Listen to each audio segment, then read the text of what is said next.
Abençoados com todas as bênçãos. Abençoados com todas as bênçãos. Graça e paz. Um ótimo dia a todos.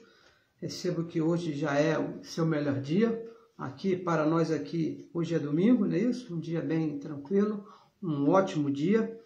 Um ótimo dia a todos. Seja bem-vindo a mais uma ministração da graça de Deus. Os mistérios que estavam ocultos desde os tempos eternos e que agora foram manifestados a nós através do Evangelho da Graça, revelado ao apóstolo Paulo por Deus mesmo, e ele deixou escrito aqui em 14 cartas, e Deus mesmo ilumina os olhos do nosso entendimento. Seja bem-vindo a todos que já estão nos acompanhando. Saiba que somos salvos pela graça.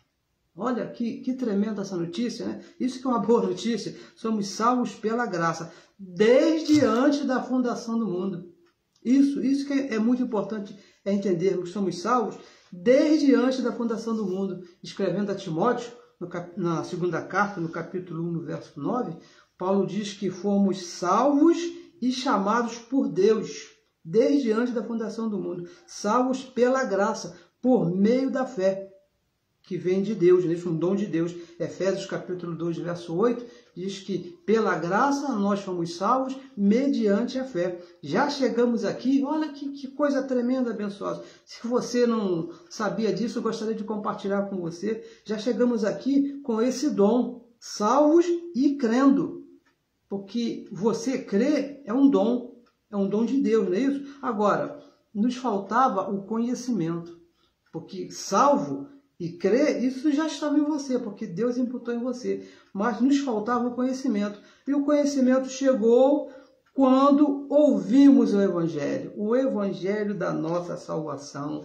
Romanos capítulo 1, verso 16, diz o apóstolo da graça que não me envergonho do Evangelho, porque o Evangelho é o poder de Deus para a salvação de todo aquele que crê, de todo aquele que já recebeu de Deus, antes da fundação do mundo no Espírito, o dom da fé, o dom de crer. Mas faltava o conhecimento, e o conhecimento veio através do Evangelho da Graça. Seja muito bem-vindo, muito obrigado aí pela sua participação, né? Se você que participa aí conosco, você que já está aí ao vivo, já temos aqui bastante abençoados ao vivo, não me arrisco aqui a falar o nome dos abençoados, porque eu tenho certeza que alguns não vão conseguir, não é isso? Mas muito obrigado aí pela sua participação. Saiba que a sua participação é muito, muito importante. E também a você que está aí pela gravação, que você não teve tempo aí de nos assistir ao vivo, está aí pela gravação pelo YouTube, pelo Facebook, pelo WhatsApp. Hoje são tantas formas, né, de você ouvir aquilo que você quer. Antigamente era um pouquinho mais difícil, mas hoje a tecnologia, essa tecnologia maravilhosa, nos permite, né, esse desenrolar aí. Deixa aí o seu comentário aí na mensagem, você que está aí ao vivo, compartilhe a mensagem. Isso é muito importante que você compartilhe aí a mensagem. Se inscreva também no nosso novo canal do YouTube. Nós temos falado aqui durante essa semana que nós mudamos aí o canal devido a algumas situações que foram necessárias, não é isso? Nós estamos no novo canal, estamos passando aquelas mensagens que estavam no outro canal para esse novo. Então, se você estava inscrito lá no outro canal, eu gostaria que você se inscrevesse também no novo canal. Para quê? Para que a palavra continue correndo e continue sendo glorificada como é. Falamos aqui a partir do Rio de Janeiro, Brasil, cidade maravilhosa. Meu nome, Neilton Cardoso. Neilton Cardoso. Canal Abençoados com Todas as Bênçãos. Esse é o nome do nosso canal. Daqui a pouco essa mensagem vai estar lá no canal do YouTube. Já, assim que nós terminarmos aqui, estaremos colocando lá. Temos aí outras mensagens no Facebook que tem o nosso endereço lá do YouTube. Se você acessar essas últimas mensagens que nós colocamos aí no Facebook, você vai acessar aí o nosso canal do YouTube, podendo se inscrever. O tema de hoje, abençoados, o tema de hoje é uma pergunta. Uma pergunta. Por que afirmamos que não temos pecado? Por que nós falamos isso? Por qual motivo? O que nos leva? Que confiança é essa que nós temos de afirmarmos que nós não temos pecado? E falamos aqui várias vezes, nós não cansamos de falar, nós não temos pecado. A Igreja de Cristo, ela não tem pecado. E eu oro nesse momento para que os olhos do seu entendimento, os nossos olhos, sejam iluminados e que Deus mesmo venha nos dar um espírito de conhecimento e sabedoria para que nós possamos entender que nós não temos pecado. Amém? Então vamos aqui dar início aqui, ó. Por que afirmamos que não temos pecado? Os filhos, né? Estamos falando aqui com a Igreja de Cristo, isso é uma pergunta. Vamos ler aqui um verso, Hebreus capítulo 9, o verso é o verso 28, 9 e 28. Vamos aqui explicar aqui, através do Evangelho, é claro, isso aqui não é minha opinião, não é o que eu penso, não é o que eu acho, não é o que a abençoada Vanilda gosta, pensa, não é que o abençoado Orlando não acha assim melhor, ou que o abençoado Paulo Pires entende, não, assim é melhor. Não, a questão aqui não é essa, abençoado, não é essa. O que nós falamos aqui é o que está escrito. Por isso que eu peço a você, pega aí a sua Bíblia, pega um papel, uma caneta, anote, confira, leia bem, bota assim, lê bem assim, 1, 2, 3, quantas vezes for necessário para você entender. E depois falar, não, isso aí está errado. Aí é outra história, né? Ou isso é verdade, eu recebo que você entenda. Então vamos ler aqui. Hebreus capítulo 9, nós entendemos que foi escrita pelo apóstolo Paulo, no capítulo 9, verso 28. Por enquanto, vamos ler só o 28, não é isso? Diz assim: assim também Cristo, ou seja, Deus mesmo, o assunto aqui é Deus, né? Oferecendo-se, numa outra carta, ele diz que ele se entregou a si mesmo por amor à igreja. Veja bem, a morte de Cristo ali na cruz teve um propósito, que era a igreja. E diz mais, para tirar, está escrito na sua Bíblia? Para tirar, mas tirar o quê? Os pecados de muitos. Por que de muitos e não de todos? Porque nem todos tinham pecado. Isso que é verdade, tirar o pecado de muitos. Aparecerá segunda vez sem pecado, porque na primeira vez ele foi na cruz e tirou o pecado. E diz mais o apóstolo Paulo, aparecerá a segunda vez sem pecado aos que o esperam para a salvação. Tá bom, abençoados? Veja bem, quando nós falamos que não temos pecado, e nós falamos aí com extrema facilidade e repetimos, nós não temos pecado. Eu não tenho pecado. Você que está me vendo nesse momento, com 100% de certeza, você não tem pecado. Mas quando nós falamos essas coisas, nós estamos indo na contramão da religião. Nós estamos falando aqui coisas contrárias à doutrina que é pregada em todas as religiões. Todas elas. Podemos falar aí com 100% de certeza. Qualquer uma religião vai te falar o contrário do que você está ouvindo agora. Ele não sabe de onde você veio, não te conhece, não sabe a sua descendência, não sabe nada de você, mas vamos falar que você tem pecado. Todas as religiões, todas nos apontam pecado. Todas elas. Todas se veem pecado. Não é só que vai apontar pecado em quem chega, não. Eles mesmos, as religiões, eles se veem pecado. Mas tem um detalhe aqui muito importante que eu gostaria de dividir aí com você. Não é o mesmo pecado que está na Bíblia. O pecado que a religião aponta em mim, que eu apontava também nos abençoados, não é isso? Quando estava lá, que aponta, e eles se veem pecado, não é o mesmo pecado que está falando aqui na Bíblia. E nós vamos tratar aqui desse assunto. O que acontece, abençoados, veja bem, o que acontece com o sistema religioso, o que acontece aí com a religião de um modo geral, foi o que Jesus de Nazaré, uma certa vez, ele falou, né? Lá quando ele foi questionado lá pelos fariseus, pelos religiosos da época, lá, né, os doutores lá, ele disse o seguinte, em Mateus 22, 29, vê se não é o mesmo. Mateus 22, 29, ele diz assim, ó, Jesus, porém, respondendo, disse-lhes, questionaram a Jesus de Nazaré a respeito lá de algumas situações, então ele disse o seguinte, errais, vocês estão tudo errado, está tudo errado, não conhecendo o quê? As Escrituras e nem o poder de Deus. Olha o que Jesus falou, vocês estão errando porque vocês não conhecem nem as Escrituras e nem conhecem o Evangelho, não conhece os profetas, não sabe o que os profetas escreveram e muito menos não conhece o Evangelho, o poder de Deus. Não é o que acontece com a religião hoje? Veja bem, quando eu estava lá na religião, eu chamava Mateus, Marcos, Lucas e João de Evangelho. Não é isso que ensina a religião? Vamos agora aqui ler um trecho do Evangelho. Eu pensava rapidamente Mateus, Marcos, Lucas e João. Mas não é, abençoados, por não conhecer, por eu não conhecer o poder de Deus, por eu não conhecer as Escrituras, eu pensava que Mateus, Marcos, Lucas e João era Evangelho. E não é, abençoados, não é. Por que não é? Vamos ler aqui em Hebreus, volte a Hebreus, capítulo 9, verso 17. Por quê? Olha o que diz aqui o escritor. Porque um testamento tem força, é válido, pode ser chamado de Novo Testamento, de testamento verdadeiro, onde houver morte. Tem que haver morte. E lá, em Mateus, Marcos, Lucas e João, o testador, que era Jesus de Nazaré, estava vivo.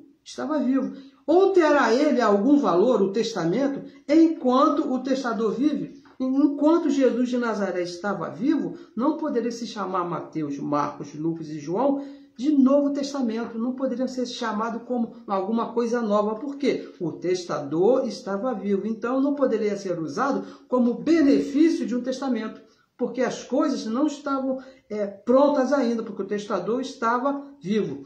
Olha só que tremendo. Quando falamos que a lei de Moisés terminou, você já nos ouviu aqui falando aqui várias vezes, não é isso? Romanos capítulo 10, verso 4. O fim da lei, toda a lei é Cristo, para a justiça de todo aquele que crê. Preste bem atenção nisso. Toda a lei acabou. Não foi uma parte. Eu estava ouvindo um dia desse um abençoado falando aí, um cabeção aí que diz que bacharel, não sei das quantas aí, que tem vários diplomas. Ele disse que a lei foi fatiada e Cristo na cruz, ele acabou com uma lei de cerimônia, não acabou com a lei lá não sei do que. Mas não é isso que diz o Evangelho. O Evangelho é bem claro. Cristo é o fim. O fim, artigo definido, o fim da lei, toda a lei, tudo que se chamava a lei de Moisés, acabou na cruz. E que hoje, abençoados, depois da cruz, o pacto é a graça. Quando nós falamos isso para os abençoados, eles logo nos perguntam, eles perguntam, o que isso mudou? Tá bom, a lei acabou, tá bom, a lei acabou, agora é por graça, pela graça sois salvos, mediante a fé, tá bom, mas o que isso mudou?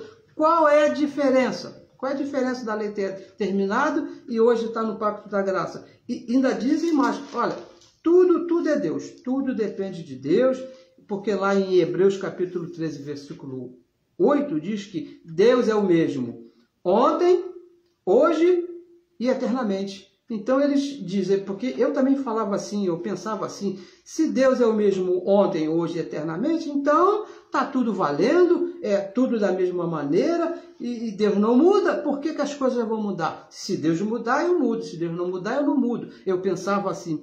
Mas, abençoado, veja bem, se você pensava assim erradamente igual a mim, deixa eu te falar uma coisa, Deus realmente não muda. Nele não existe sombra de variação, ele não vai mudar mesmo, ele sempre é o mesmo ontem, é o mesmo hoje, e daqui a 1 milhão de anos para a eternidade, ele vai continuar sempre o mesmo, não muda. Mas o que mudou, veja bem o que nós falamos aqui sempre, o que mudou foi a maneira de Deus se relacionar com seus filhos. Isso mudou.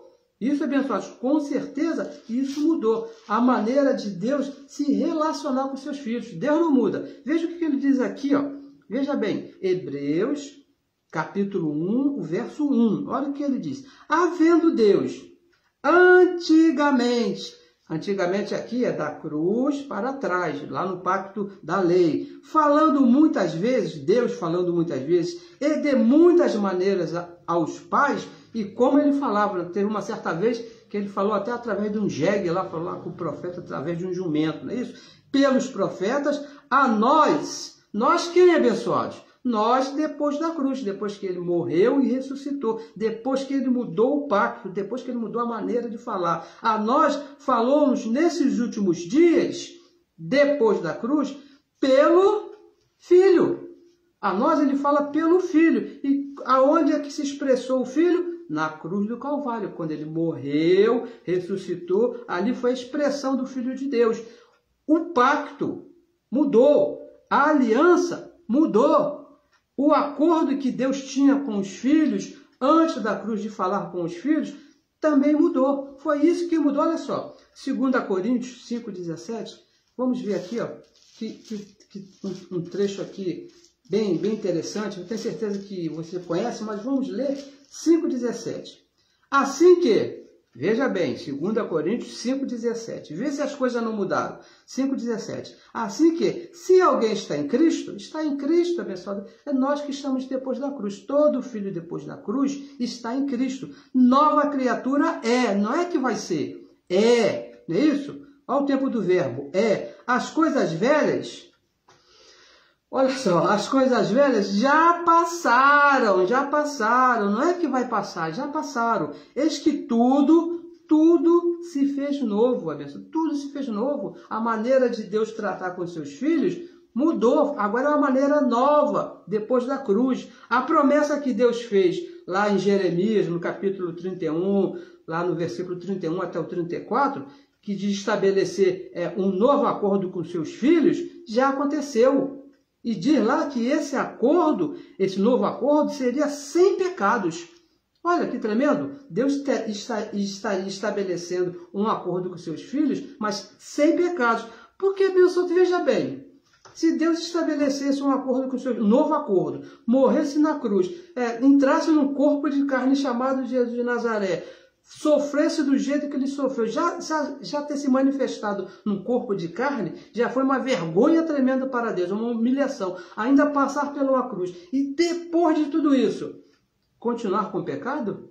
Eu penso que não seria um novo acordo, não é isso? E por que nós afirmamos, então, que nós não temos pecado? Então, precisamos entender aqui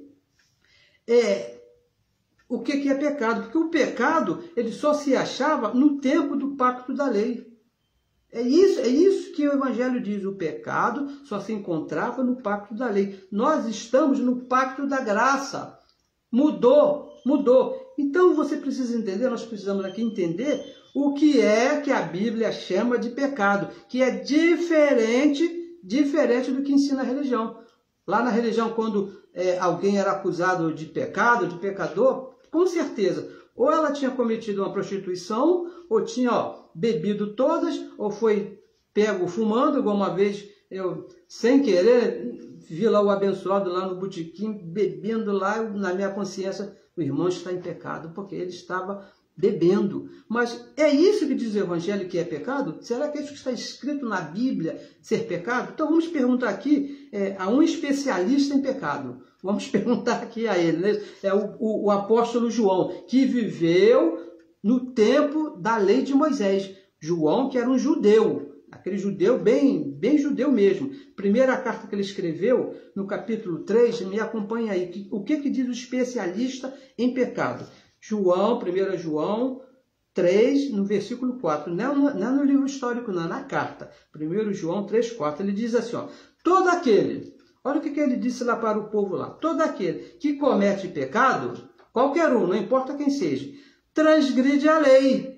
Qual a lei que ele está falando? A lei de Moisés. Pois pecado, aqui que está a bomba que o sistema me escondeu por 35 anos.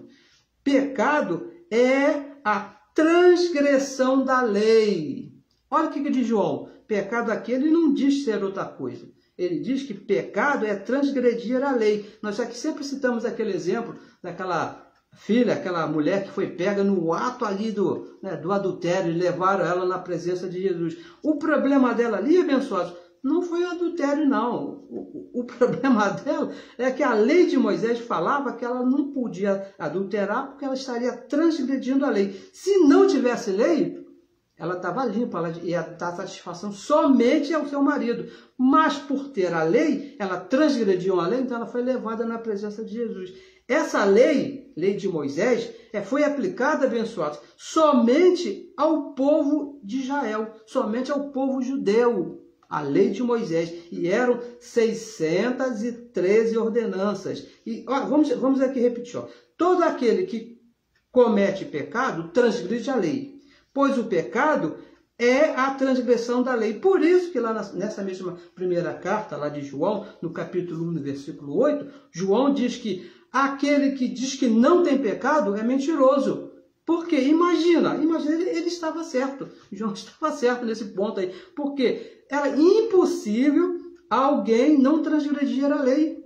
E com certeza iria pecar. Porque pecado era a transgressão da lei. A lei eram 613 ordenanças. Você se esforçava para cumprir uma, automaticamente você escorregava na outra. E isso era uma armadilha. E foi feita de propósito por Deus mesmo, para que ninguém conseguisse cumprir a lei, para que ele viesse e morresse na cruz e quitasse a dívida. Senão outra pessoa poderia conseguir cumprir toda a lei, e o propósito de Deus não era esse, era que ele mesmo cumprisse toda a lei. Por isso que João disse, ó, aquele que disser que não tem pecado, abençoado, aquele que falar que não transgrediu a lei, mentiroso, porque é impossível, era impossível, não é isso? E para quem não é judeu, no nosso caso, que somos gentios, nunca foi dado a lei de Moisés. Olha que isso aqui que é muito tremendo, abençoado. Nós que somos gentios, todo povo que não é judeu, a Bíblia trata com dois povos, não é isso? O judeu, para quem foi escrito a Bíblia, e nós que somos gentios. Nós nunca estivemos debaixo da lei de Moisés. Nós não somos judeus. Olha, Romanos capítulo 2, verso 14, nós até podemos ler isso, Romanos capítulo 2, no verso 14, diz assim, porque quando os gentios, todo aquele que não é judeu, que não tem lei, veja que diz aqui, não tem lei, faz naturalmente as coisas que são da lei, não tendo elas lei para si mesmo, ou seja, poderia fazer as coisas da lei, mas não tinha transgressão nenhuma, porque para nós nunca foi dado a lei de Moisés. Nós não somos judeus, nós temos visto aí muitos dos nossos irmãos chamados evangélicos, querendo imitar os judeus, né? Eles usam até aquele negocinho na cabeça, e querem fazer jejum, e querem fazer vigílias, e querem se batizar nas águas, e querem dar o dízimo, e querem... Por quê? Pensam que são judeus. Nós, abençoados, não somos judeus, e para nós nunca foi dada a lei de Moisés. Nunca tivemos uma lei para transgredir. E como é que alguém vai te chamar de pecador se você não tem uma lei para transgredir? A lei de Moisés, vivemos debaixo do pacto da graça. Você pode transgredir até uma outra lei. A lei de trânsito, por exemplo, né? A lei aqui do nosso país, do nosso presidente Bolsonaro, né? Você pode até transgredir essa lei. Mas a lei de Moisés você não pode transgredir, porque nunca foi dado para nós. Por essa razão, ninguém pode te chamar de pecador. Olha, o pacto da graça é um pacto onde Deus não considera pecado nem no judeu. A lei foi dada para os judeus, mas nem hoje, depois que Cristo morreu e ressuscitou, nem aos judeus ele considera pecado. 2 Coríntios, volte lá, 2 Coríntios no capítulo 5, no verso 19, ele fala assim, isto é, veja bem, isto é, Deus estava em Cristo, Deus ali em Cristo, em Jesus de Nazaré, ali na cruz, reconciliando consigo o mundo. E que mundo é esse? Aqueles filhos a quem foi dado a lei, que precisavam ser reconciliados, não lhes imputando os seus pecados, as transgressões da lei. Deus ali parou de imputar, parou de cobrar o povo judeu, porque ele morreu ali naquela cruz, reconciliando consigo todos os seus filhos. E pôs em nós, lá nos seus filhos, a palavra da reconciliação. Foi isso que aconteceu, abençoados. Nós não podemos ser chamados de pecadores, porque pecado era transgressão da lei. Isso que era pecado. E a nós nunca foi dado uma lei para transgredir. A lei de Moisés nunca nos chegou. Então, como é que eu vou te chamar de pecador se você nunca transgrediu lei? E João, o especialista aqui em lei, em pecado, ele diz que pecado era transgredir a lei. Pecador era quem transgredia a lei. Eu nunca transgredi a lei, abençoado, nem você. Olha, e temos aqui, veja bem, outras evidências escritas que Cristo tirou o pecado. Vamos aqui a João, Agora é o livro histórico agora, João, capítulo 1, outras evidências que o próprio Jesus tirou aqui o pecado. João, capítulo 1, o verso 29, ele diz assim, ó, verso 29. No dia seguinte, aqui João Batista, você conhece bem a história de João Batista, não é isso? João 1, 29, ele fala assim, no dia seguinte, João Batista viu a Jesus que vinha para ele. João Batista estava lá no Rio Jordão, né, lá no local lá dos batismos, e Jesus se aproximou e disse, olha, veja bem o que João Batista disse quando viu Jesus. Eis aí o Cordeiro de Deus, Jesus de Nazaré, que tira o quê?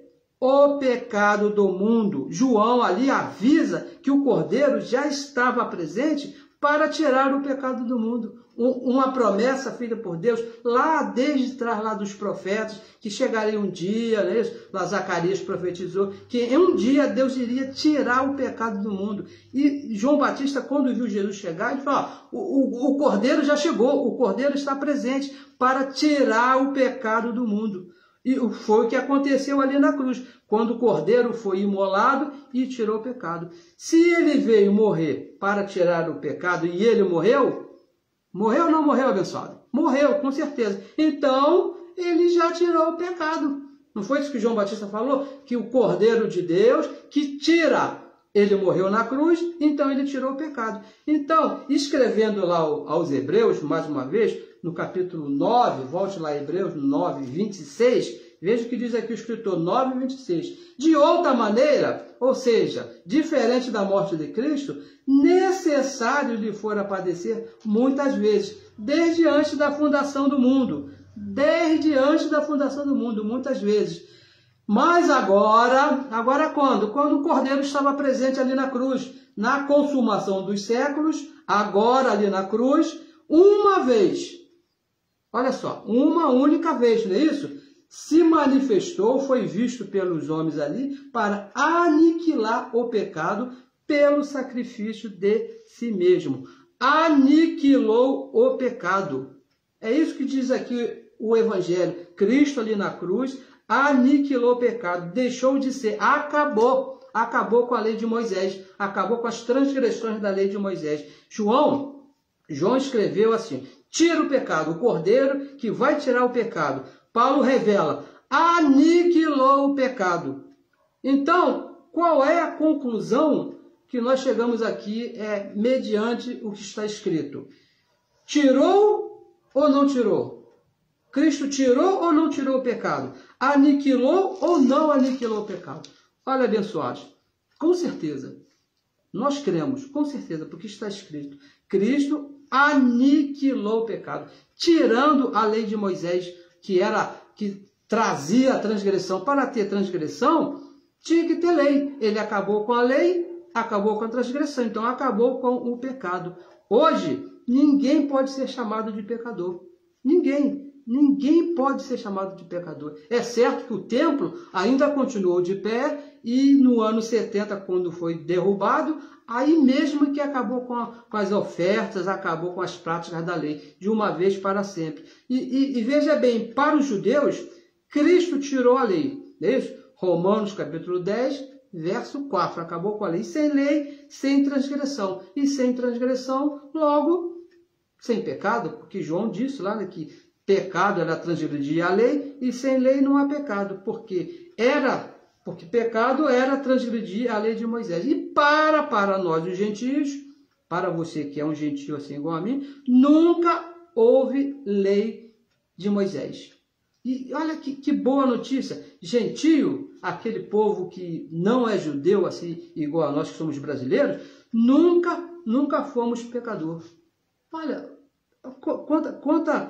quanta injustiça nós cometemos lá na religião, apontando lá para os nossos irmãos, chamando eles de pecadores. Não, abençoados, nós nunca fomos pecadores, porque a lei de Moisés, o que era o pecado da transgressão, a nós nunca foi aplicado. E o povo judeu somente eram chamados de pecadores, só poderiam ser chamados de pecadores enquanto a lei estava de pé.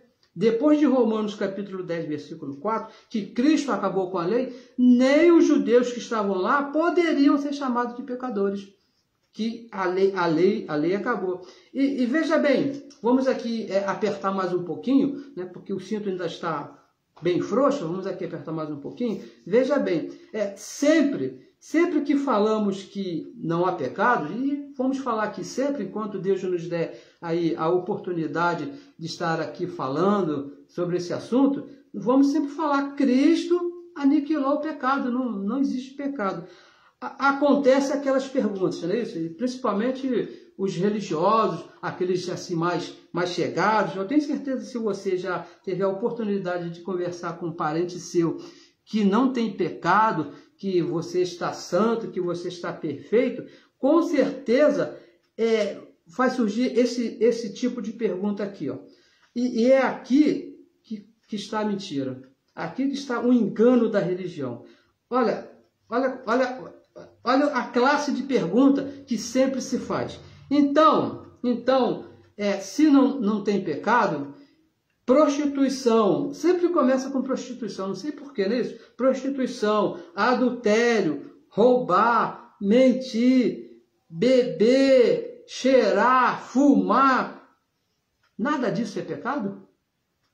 Essa pergunta, né? Essa pergunta sempre tem alguém nos fazendo todas as vezes, inclusive até pessoas que estão dentro das igrejas chamadas evangélicas, pessoas que conhecem a diferença da lei para a graça, pessoas que andam com a Bíblia embaixo do braço, pessoas que estão com o microfone na mão falando de um chamado evangelho, e quando nós falamos, olha, você não tem pecado, e eles nos fazem essa pergunta, prostituição, adultério, essas coisas não são pecado? Vamos ver aqui o que diz o evangelho, porque a nossa opinião aqui não conta muito, mas vamos aqui à verdade do evangelho, porque Jesus falou, né, quando você conhecer a verdade é que vai te libertar, não é minha opinião, não é o que o reverendo lá acha, não, é a verdade é o evangelho, que é o poder de Deus. Então vamos ler aqui, ó, Gálatas capítulo 5, leia comigo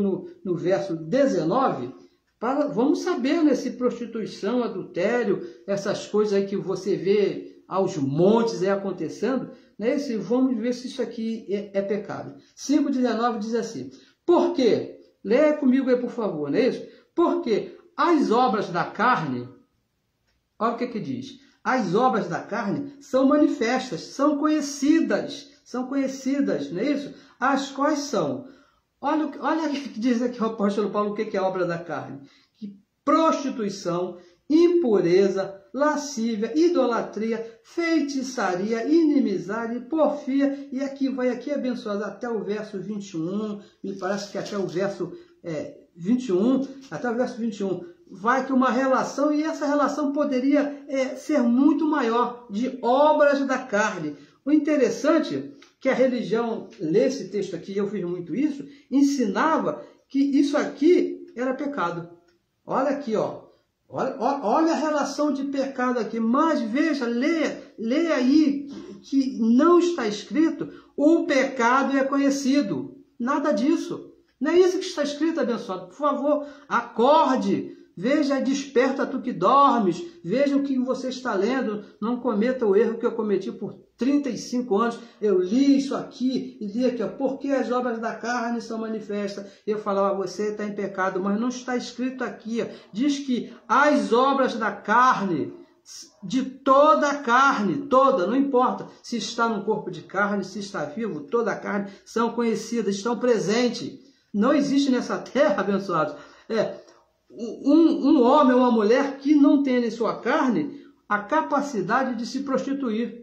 Não tem nessa terra uma carne que não tenha a capacidade de mentir. Não tem nessa carne um abençoado aí que você pode até não fazer, mas capacidade para fazer você tem, porque obras da carne é uma herança adâmica. Trouxemos lá de Adão, não é isso? Está escrito lá em Romanos, capítulo 5, verso 12, porque a desobediência, as obras da carne, passaram de Adão para todos os homens, porque um homem só pecou, todos desobedeceram. A desobediência de Adão passou. É isso, essas debilidades que estão na carne. As obras da carne foram manifestas. Não adianta pensar isso aí, o Evangelho não diz que é pecado, diz que são obras da carne. Veja o que você está lendo. E a segunda pergunta que sempre nos faz, diz assim, ó, veja bem, você já entendeu o que a religião chama de pecado, né? Prostituição, adultério, essas coisas, as obras da carne que a religião chama de pecado. Trocou o nome aí, trocou o nome. E a segunda pergunta, se essas coisas, que coisas? Gálatas 5,19, essas obras da carne não são pecado? Não são pecado. Deus não me vê pecador por essas coisas? Aí vem a bomba. Eu posso praticar essas coisas? Não é isso? Você acredita que um presbítero me perguntou isso? Um presbítero, um homem que está posto para ensinar, um presbítero que está posto a falar do Evangelho para as pessoas. Ele me perguntou, eu falando sobre esse assunto com ele, assim, bem pertinho de mim, assim, né? Era um colega meu de trabalho, assim, conversando com ele. E ele falou, então quer dizer que adultério, prostituição não é pecado? Eu posso praticar essas coisas? Geralmente, né, quase sempre, eu vou dizer, acho que 100%, né, nos perguntam isso. Eu posso? Perguntam, todos nos perguntam isso. Qual é a resposta do Evangelho? O que o Evangelho diz, não é isso? A respeito dessas coisas. Eu posso ou não posso fazer essas coisas? Então vamos ver aqui, né? O que diz aqui o perito arquiteto. Primeira carta que ele escreveu a Corinto, no capítulo 6, o verso é o verso 12. Olha só, olha que a religião não gosta muito de ler esse verso aqui, porque isso aqui abre uma porta que só Deus sabe, né? 1 Coríntios 6, 12 diz assim, todas as coisas. Quantas coisas? O que está escrito aí na sua Bíblia? Na minha está escrito, ó, todas. Eu penso que todas são todas, nada pode ficar fora desse todas aqui. Todas as coisas me são lícitas. Todas as coisas me são lícitas. Lícitas de livre. Isso aqui quer dizer, todas as coisas me são livres. Mas nem todas as coisas convêm. Veja que as que não convêm não são todas, algumas, não é isso? Mas você é livre para fazer todas elas.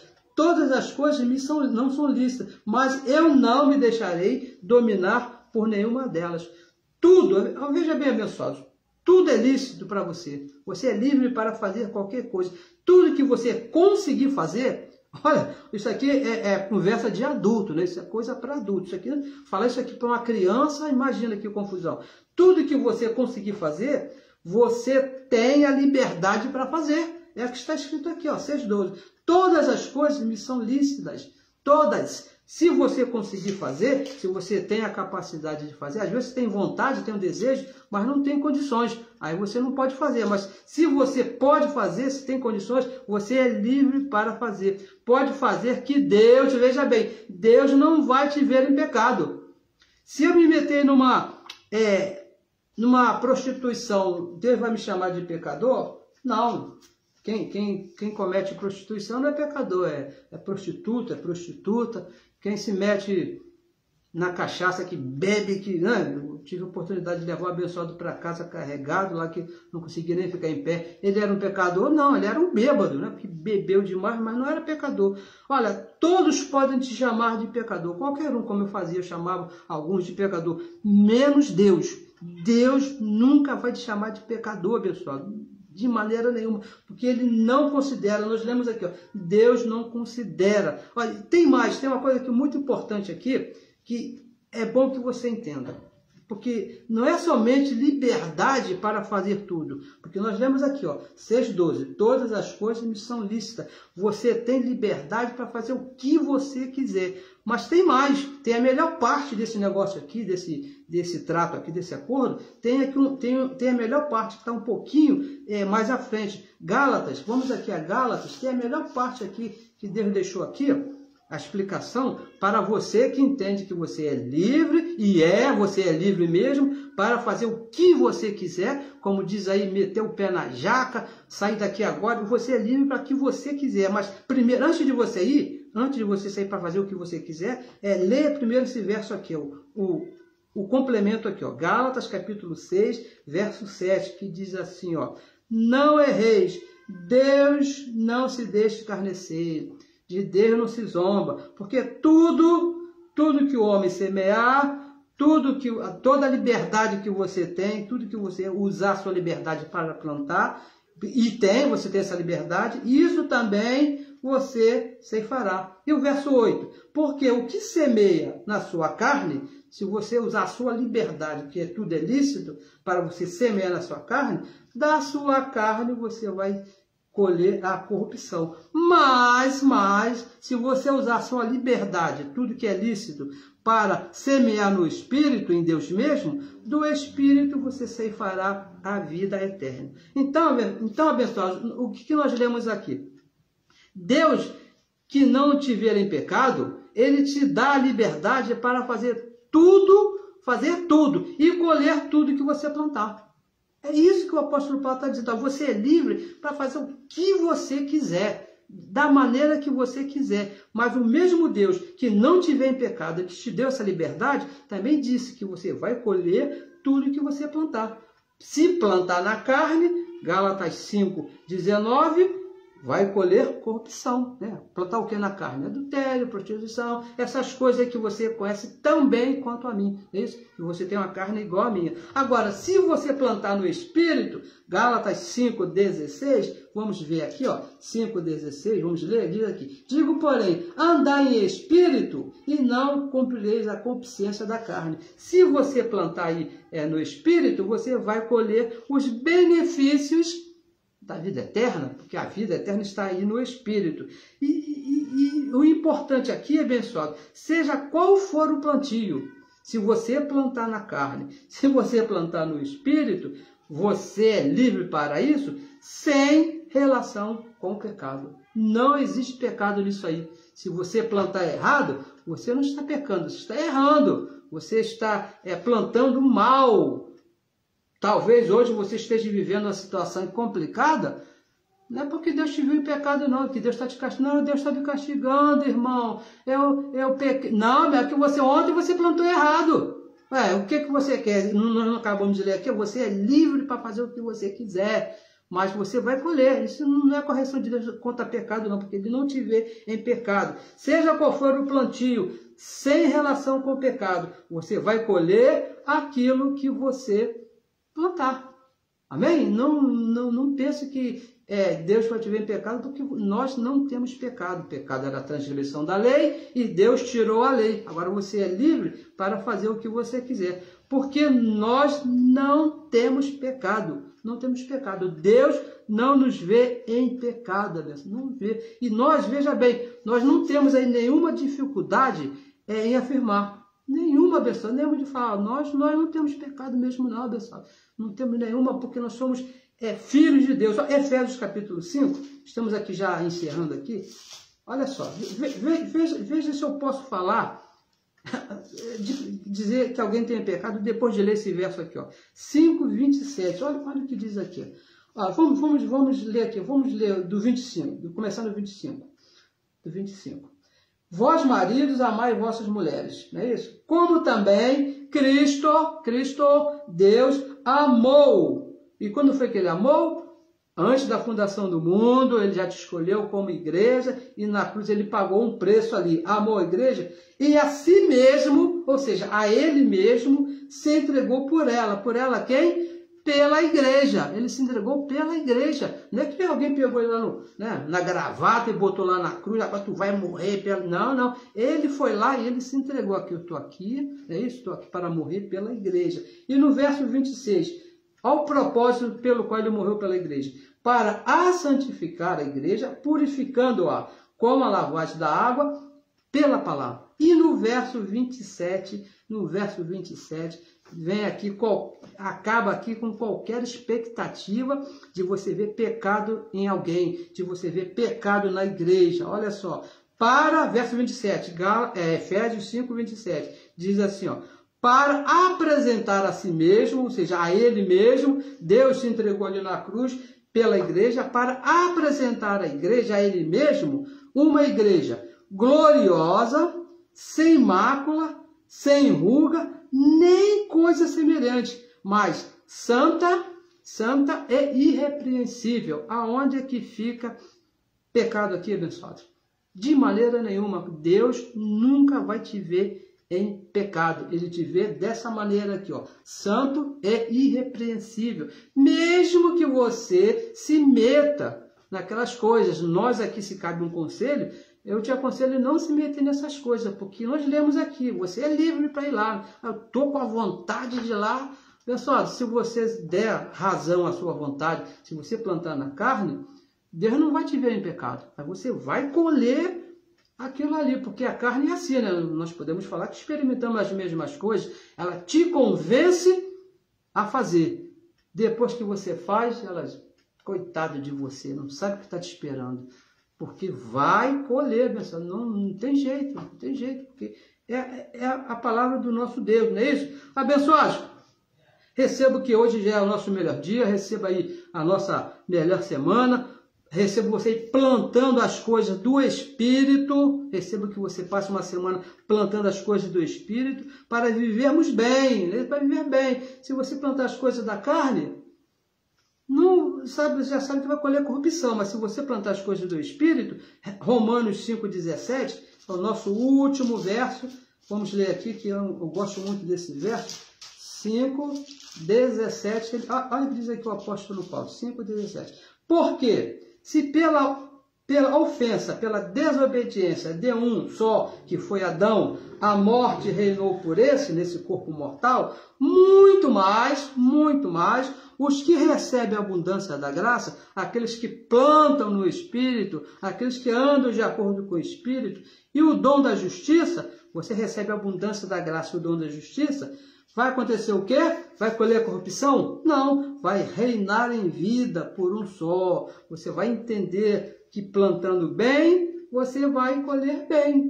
Tranquilo, sem problema, abençoado. Eu te peço aqui que você compartilhe aí a mensagem, se inscreva aí no nosso novo canal. Essa mensagem já vai estar lá no YouTube aí com endereço aí. Temos aí outras mensagens com endereço lá do YouTube para você chegar até lá. E recebo que estamos aí na melhor semana. Você que está inscrito lá no canal Igreja de Cristo em Graça, se inscreva também agora no nosso novo canal, para que a palavra corra e seja glorificada. Abençoados com todas as bênçãos. Receba aí uma ótima semana. Recebo a melhor semana da nossa vida, essa semana que está começando agora, não é isso? Porque nós plantamos para isso, abençoados. Recebo que você continue plantando e plantando muito bem. Abençoados com todas as bênçãos, sabendo, entendendo que Deus não te vê em pecado, de maneira nenhuma, em ocasião nenhuma. Abençoados com todas as bênçãos.